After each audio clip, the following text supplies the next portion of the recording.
In this video, we will show you how to add some random numbers in a list. So for that, we will import a module named as random. So once we have imported the random module, we can actually use that random module to add random numbers in the list. For example, I want to add 100 random numbers in a list, and those random numbers will actually lie in a specific range, say between 15 and 600, both inclusive. So how can we do it? We will use some functions. One is the range function and other is the randint. So randint is a function that belongs to the random module. So first let us use the range for I in range. So when we write for I in range 100, the value of I will change from 0 to 1 less than 100, that is 99. You can actually say this thing that actually it happens like this. How?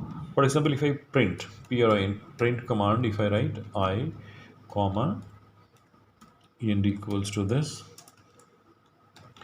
you can see that the last value, the first value will be 0 and the last value will be 99. Can you see that the last value is 99, isn't it? So we will use this one. We will not write down the print command in the second statement. Instead of that, what we'll do is we'll use a list. We already have a list, isn't it? We already have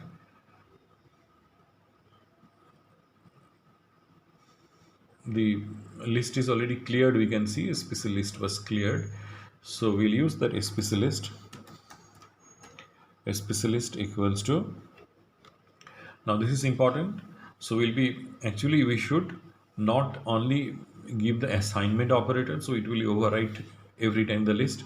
So what we should do is we should actually use the append, a specialist dot append. So fine, we are using append, but append, and before that we can see that we have imported the random module, so we can use the randint function. So what, instead of writing an object, writing an element, what we are writing is we are writing random dot randint.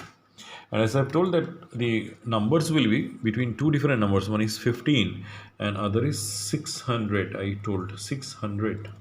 So fine, so you can see that nothing else. Okay, this is the simple code. So for I in range 100, specialist dot append, that means for I in range 100 means I is changing its value. So for loop will run 100 times, and when it runs 100 times, it is appending or adding to the list, a specialist 100 times. What it is adding? Every time it is adding a random number, and the random number is between 15 and 600. So we have to check it. See, now output is coming. It doesn't mean that nothing has been added. We can actually write a specialist, and with that is the list. Now we have a very large list. Okay, this list actually has 100 numbers. How can we check? We can write down length SPC list. So you can see that there are 100 elements in the list. Now can we do the same thing? For example, I know how many number of odd numbers and how many number of even numbers are there in the list I want to find, or rather we can do it in this way. We want to know the total number of odd numbers and the total number of even numbers in the list, and that total should be equal to 100. So let us do it. We will be definitely using this particular code, isn't it? What we have used is this one. We'll be using this code in a slightly modified way. So what is the modified way? We'll be writing, say, count of C of means count of odd equals to 0, and count of even is also equals to 0. So in the beginning, the total count of odd numbers and the total count of even numbers I'm initializing to 0. So now I'll be running the for loop. So the name of the list is SPC list only, so no problem at all. We can use this thing. Yes. Here what we'll do is we'll just modify a little bit. So first let us give if it is equals to 0. So when it is equals to 0, if it is equals to 0, it means that it is a even number. So in that case, we should actually increase the count of the even number. So C of even plus equals to 1. Else, okay, we can write down elif I modulus 2